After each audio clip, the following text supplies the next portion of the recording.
Everywhere you go, in the city or the country, rock beds are beneath you for thousands of feet.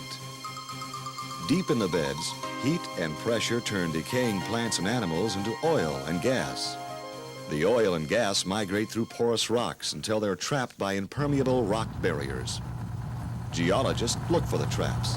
Exploration companies drill wells into them, searching for oil and gas. Before drilling can begin, division engineers must approve the drilling plans. The plans include the protection of surface and underground environments. During drilling, heavy drilling mud is circulated into the well to control underground pressures. Blowout prevention equipment installed on every wellhead acts as a backup pressure control system. With it, a well can be shut in at any time. Division engineers specify the blowout prevention equipment used on each well. They witness tests to ensure the equipment is in operating order.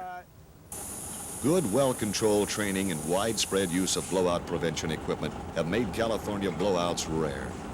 About 68,000 oil and gas wells were drilled in the state from 1954 through 1980. Only 31 blowouts occurred during this time, with little environmental damage. Drilling oil wells in an urban area is a safe but sometimes noisy task. Therefore, drilling rigs are especially designed to muffle sound. At more permanent locations, drill sites are built to blend in with other structures in the area. About 26 wells will be drilled from this San Fernando Valley site. 77 wells have been drilled from inside this yellow building in Los Angeles. Derricks on this landscape drilling island in Long Beach Harbor have been mistaken for apartment buildings. Most oil and gas wells are drilled through water zones. Fluids from oil, gas, and water zones must not mix. To prevent this during drilling, heavy mud is pumped into the well bore. These zones are sealed when sections of pipe, called casing, are cemented in the hole. Cement is pumped down the well, through the casing, out beneath it, and back to the surface. To check the cement seal, operators may be required to conduct a water shutoff test witnessed by a division engineer. The casing is perforated through productive oil and gas zones. Depending on reservoir type and pressure, different kinds of production equipment are installed. The amount of oil and gas produced from every well is reported to the division each month. Sometimes, sumps are dug on oil and gas leases. The sumps, open depressions holding oil and water, can be dangerous to wildlife.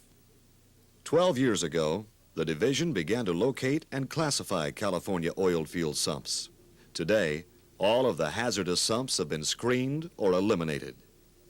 Good housekeeping is encouraged at all oil and gas leases. This makes leases more attractive, safer, and environmentally acceptable. Each year, recipients are chosen for a lease award. Dry holes and wells no longer commercially productive are abandoned. To abandon a well, cement is placed across all oil zones, freshwater, saltwater contact zones, and at the surface.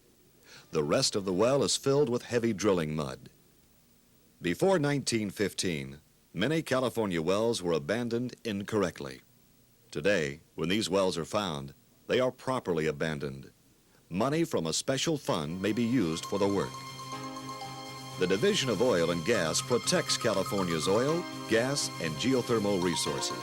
It encourages the wise development of these natural resources through good conservation and engineering practices.